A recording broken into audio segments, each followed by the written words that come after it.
Assalamualaikum warahmatullahi wabarakatuh. Alhamdulillahirabbil alamin wassalatu wassalamu ala asyrafil anbiya'i wal mursalin wa ala alihi wa sahbihi ajma'in. Amma ba'd.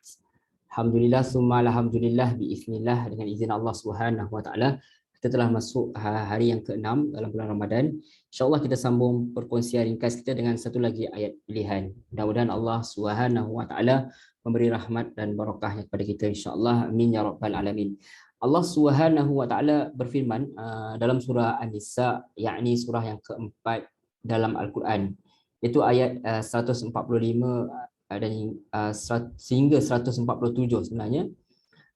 Innal munafiqina fid darkil asfali minan nar wala tajida lahum nasiran illa alladhina tabu wa aslahu wa atasamu billahi wa akhlasu dinahum lillahi faulaika ma'al mu'minin fasawfa yu'tillahul mu'minina ajran azima ma yaf'alullahu bi'adzabikum in syakartum wa amantum wa kanallahu syakiran aliman. Yang bermaksud wa kanallahu syakiran alima, yang bermaksud sungguh orang-orang munafik itu ialah ditempatkan pada tingkatan yang paling bawah daripada neraka, dan kamu tidak akan mendapat seorang penolong pun bagi mereka kecuali orang-orang yang bertaubat dan memperbaiki diri dan berpegang teguh pada Allah, yakni pada agama Allah, pada tali Allah, dengan tulus ikhlas menjalankan agama mereka kerana Allah.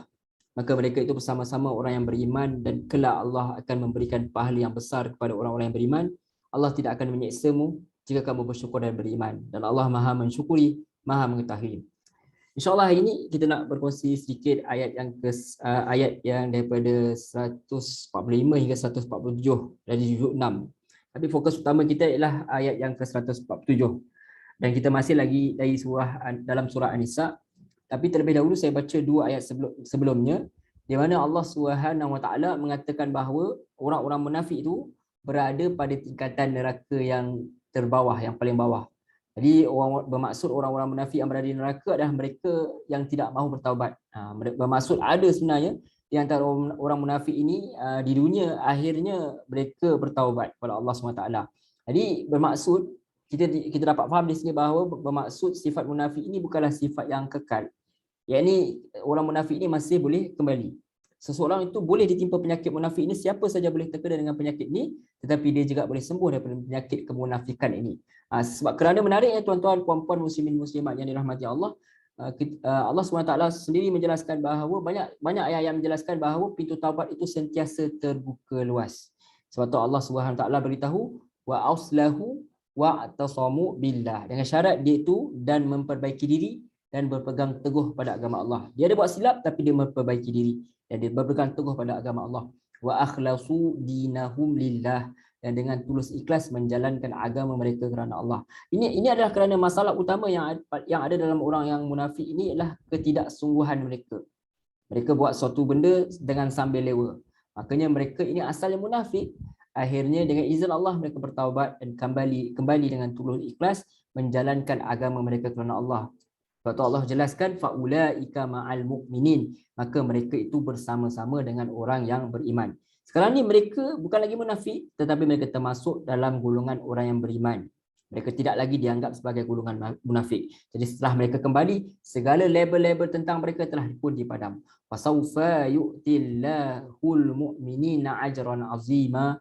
Fasawfa yu'tillahul mu'minina ajran azima. Allah SWT menjelaskan, dan dengan tulus ikhlas mereka menjalankan agama mereka kerana Allah SWT. Baik, jadi ayat ni saya ulang ayat ni 2 kali sebab kita nak menunjukkan bahawa bagaimana orang ni telah berubah. Baik, ayat ni tentang mereka ini menyatakan bahawa orang munafik akan berada di neraka yang paling dalam, awal-awal je, paling bawah. Jadi apabila menyatakan kebimbangan terhadap penyakit kemunafikan ini, surah An-Nisa dia ada lebih kurang 60 ayat dikhususkan kepada golongan munafik ini. Ini sebenarnya topik yang sangat serius, dan sebenarnya dia akan menyentuh dan menekan perasaan orang yang ada perasaan yang mentadabbur Allah, ayat-ayat Allah ni. Kerana kita akan mula tertanya-tanya, adakah aku termasuk dalam golongan munafik yang dinyatakan ini? Itu sepatutnya kita. Jadi Allah SWT di akhir ayat berkata, Allah beritahu pada orang-orang yang bergulumang penuh dengan dosa, jatuh jauh dengan dosanya, mereka mungkin terfikir Allah Subhanahu Wa Taala tak mungkin akan mengampuni aku. Aku dah tersasar jauh sangat. Mana mungkin ada jalan pulang? Mana mungkin ada jalan untuk kembali? Maka itu barangkali ketika itulah syaitan akan datang pula, tambah lagi bisikan.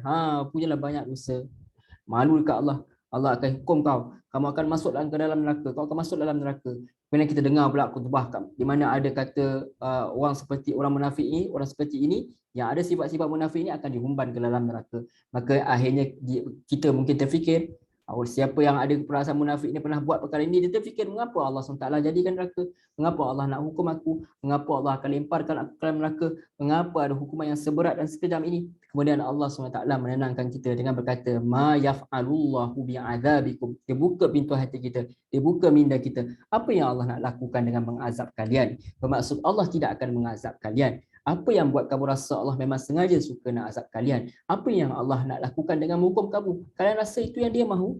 In syakartum wa amantum.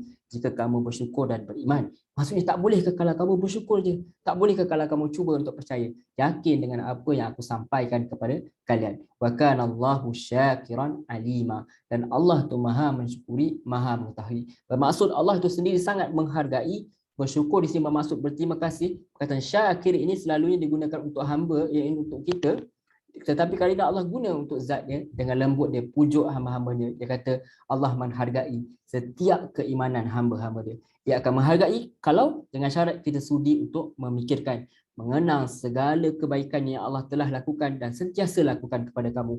Jika kamu cuba untuk lihat, jika kalian cuba untuk lihat apa nikmat Allah yang boleh syukuri dan juga boleh beriman dengan sebenar-benar iman, makanya Allah Subhanahu Wa Taala sendiri maha mensyukuri, yakni sangat menghargai apa yang kalian lakukan kerananya. Dia juga tahu apa saja masalah yang sedang dilalui oleh kalian yang sama sekali bukanlah sengaja hendak menghukum kamu. Bahkan di tempat lain dalam Al-Quran, Allah Subhanahu Wa Taala berfirman dalam ayat yang sangat indah, kata Allah Subhanahu Wa Taala memujuk kita, memberitahu kepada kita, illa marrahima rabbuk walidzalika khalaqahu. Kecuali orang yang diberi rahmat oleh Tuhanmu, dan itulah sebab Allah menciptakan mereka, dan itulah tujuan Allah menciptakan mereka. Bermaksud tiada sebab lain Allah SWT menciptakan manusia ini melainkan dia ingin tunjukkan rahmat dia, kasih sayangnya pada mereka. Itulah sebab Allah SWT ciptakan mereka. Dia menciptakan mereka agar dia dapat menunjukkan rahmat, cinta dan kasih sayangnya kepada mereka. Semoga Allah SWT menjadikan kita orang-orang yang layak untuk mendapatkan rahmat. Semoga bulan Ramadan ini adalah salah satu cara untuk kita balik pada Allah SWT dan untuk kita mendapatkan rahmat Allah. Dan semoga Allah jadikan kita orang-orang yang layak untuk mendapatkan rahmat, cinta dan kasih sayangnya. Dan semoga Allah tidak biarkan kita kehilangan keyakinan terhadap rahmat, cinta dan kasih sayangnya, serta tidak hilang keyakinan terhadap kenyataan bahawa pintu syurga itu sentiasa terbuka dan menunggu kita memasukinya. Wallahu a'lam. Jumpa lagi esok insya-Allah untuk tadabbur ringkas yang lain pula pada ayat yang lain insya-Allah. Wassalamualaikum warahmatullahi wabarakatuh. Terima kasih banyak.